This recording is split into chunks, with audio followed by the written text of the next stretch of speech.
Yo, you're watching the Screaming Fish here, people. Once again, I'm here for you guys with yet another video, and this time, as you can tell by the clearly very obvious title at the bottom of the screen, I am looking at Annihilation. Or, not really looking at it, more like talking about it in front of an iPad and recording audio. Yeah, anyway.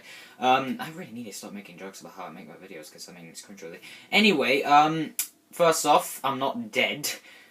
It's just these days time to make these videos, which I really love making. It's just really hard to come by these days. So I'm sorry that I'm not as consistent with my uploading as I used to be, but I'm still, whenever I have the chance, I'm still gonna try and get a video out for you guys, even if they might be weeks apart from each other. But anyway, without further ado, let's get into my thoughts on Annihilation. Oh, don't worry, I'm not going to give you a huge run-through of how much I love sci-fi and why it's my favorite genre, because you probably already know that. But anyway, I was interested in seeing this movie because the trailers looked so cool and I liked the director behind it. But unfortunately, my chances of actually seeing this film in the cinema were looking rather slim, as I am currently preparing for my exams and unfortunately don't have a lot of time on my hands these days. But then, one cold Friday night, I was scrolling through Netflix trying to find something to entertain myself with, because I was bored out of my mind. So imagine the sheer look of shock and surprise when I found that this movie was on Netflix. I was so confused, but so relieved at the same time. So, anyway, did I like Annihilation? Yeah, I did, to be frank. I really liked Annihilation. I would actually say that it's the best movie I've seen this year, although that could change considering it's only March. But anyway, that's not the point. While this movie is getting a lot of praise from critics, the general audience does seem a bit mixed on the film, and as much as I like this film, I can totally understand why some people might not like this. But before we get into that aspect of the film, let's talk about what I liked here. I loved how this movie explored challenging themes like fear of the unknown, creation, gender, and identity, for example, in a strange yet surprisingly satisfying way that kept me thinking about it even after the credits had finished rolling. Annihilation is a film with a lot of ideas and things to think about, but it's also a fun sci-fi movie. But with that said, this isn't your typical sci-fi movie. Yes, there are similar elements that you would expect to see in this type of film, but outside of those things, it really isn't what you would expect from a typical sci-fi movie. Some are definitely going to be disappointed by that, I'm sure of it. But it really worked for me. Part of what really made that work for me was how it explored the themes of illusion versus reality, the end of all things versus the beginning of something new, and what is artificial versus what is human, and how it avoids giving us easy answers to questions created by those themes. Alex Garland's goal here wasn't to make a typical sci-fi movie. His goal was to make a movie that has something to say, and for the movie to say what it wants to say, it has to take the audience on somewhat of a mind train. It's meant to make you think about how we as people interpret things. For example, a lot of time is spent exploring how the idea of evil is interpreted in our heads, and that was one of the most fascinating aspects of this movie for me. It visually asks you to think about whether or not you view something as evil simply because it's dangerous, or because it's just something that is really bad. Even the way the antagonist of the film is portrayed asks you to think about this idea, even going as far as to question whether or not it's right to associate something with evil simply because you're scared of it. That's the message I got from this movie, but from what I can see, everyone seems to have their own interpretations, and I love it when a movie does this. I can get enough of movies that make people want to talk, or scenes that just make you think about them for days on end. Annihilation is a film that encourages discourse. It's a film that encourages you to think about it and come up with your own interpretations of its themes and certain scenes, like the ending, for example, which I will not spoil. It's a film that film geeks can sit down and talk about for hours on end, and you have no idea how refreshing it is to see a film like that. Annihilation is a phenomenal example of how to create discourse in the right way, similar to what films like Blade Runner did back in 1982. Even when you watch this film as a regular film on its own, it's a breathtaking experience. This is a very visually compelling movie, not just because it's visually stunning, which it is, but also because of its excellent visual storytelling and the way the prosthetics and special effects are used to convey the film's themes and ideas. The creature designs in Annihilation are some of the coolest and scariest I've seen in a long time. They are a perfect mix of beauty, wonder, and sheer terror, in effect adding to the fear of the unknown. The cinematography is also great. There are so many shots that are just burned into my brain, and I cannot stop thinking about how beautiful they were.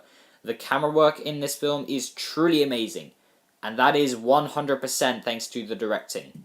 Alex Garland directed this movie fantastically. He clearly has a knack for visual storytelling and creating wonder and terror and fusing those two things together beautifully.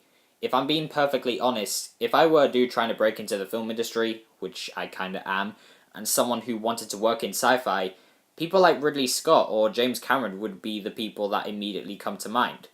But now I'm also going to be thinking of Alex Garland. The music in this film is amazing. It's so eerie and haunting that it gets under your skin every time you hear it, and it adds so much to the atmosphere of this movie. The sound design was one of the biggest surprises for me. Nothing sounded cinematic. It all sounded like real sounds that you would hear in real life, which added a lot more realism to the setting of this film. When a gunshot went off, it sounded like a gunshot. It wasn't modified or tweaked to sound really loud or jarring. It was just natural. The performances all across the board are as good as you'd expect. Natalie Portman delivers a performance that I would definitely say is in my top 5 favourite performances from her. I thought her character had a really intriguing backstory which helped to make her journey over the course of the film all the more satisfying. You do relate to this character in ways that you might not expect, or at least that's what I felt about the way I related to her character, which made me care about her even after the film ended. Gina Rodriguez was also great in this, and I loved the contrast that is slowly developed between her and Natalie Portman's character. Both characters have different ideas about what's going on around them, and they both have different fears about those things. And seeing how that fear affected them on a mental level was riveting, and it added a great deal of realism to these characters. Gina Rodriguez stole the show in a lot of parts, and that level of domination increased the more intense she got in the film. Tessa Thompson was great in this too. Her performance was very thoughtful and subdued, and Jennifer Jason Leigh was fantastic. She really did stick out to me from a character perspective in a lot of scenes. They do a lot of things with her character that might seem strange at first, but the more you think about it, the more compelling those things about her become. Tuva Novotny was just filled with strength and compassion, and she was just fantastic, and so was Oscar Isaac, even if he isn't utilised as much as he could be. I wonder why that is. All in all, the cast are all great, and deserve a ton of praise for their work in this movie. On the flip side of that, though, there are some things that I wasn't a huge fan of. For starters, the film basically opens with the events that take place after the film's main story, and it's in this opening scene that it's revealed what happens to all the characters and who actually makes it at the end, which I think was an incredibly stupid decision because it really can derail the suspense in a lot of scenes, because you know who dies and who makes it. And in a film that relies so heavily on terror and suspense, it's just baffling to me that they would open the film like this. But with that in mind, there were plenty of sequences where I was genuinely creeped out, whether it was through a small but effective use of body horror or the creature designs. There is also a subplot involving Natalie Portman's character and another college professor where she works, and while I understand why it was there, it just felt unnecessary and kind of rushed. When this subplot finally came full circle, I was just thinking, oh, well, that was incredibly anticlimactic. And it's never actually brought up again, which makes it feel even more pointless. On the whole, I love this movie. Not just because it's well made, not just for the amazing performances, or the fact that it doesn't play it safe at all, although that does add to it, but really it's because of the risks it took to create discourse and to give people something to talk about. I'm so positive that people are going to be talking about this movie for years, and it's going to grow one hell of a cult following. So if any of that actually happens, I will not be surprised. Like, at all. So Annihilation gets an 8.8 out of 10. So, guys, those are my thoughts on Annihilation. I do hope you enjoyed this video. I need you guys to do me a huge favour, actually. I really want to know what you guys think of this movie if you've seen it. So, if you wish, please let me know what you think of this movie down in the comments, because I feel like this movie is a very interesting topic of conversation, partly because of what I was saying about discourse in this video. So anyway, without further ado, thank you for watching. I do hope you enjoyed this video. Please don't forget to like, subscribe, and follow me on Facebook, Instagram, Twitter, and Stardust.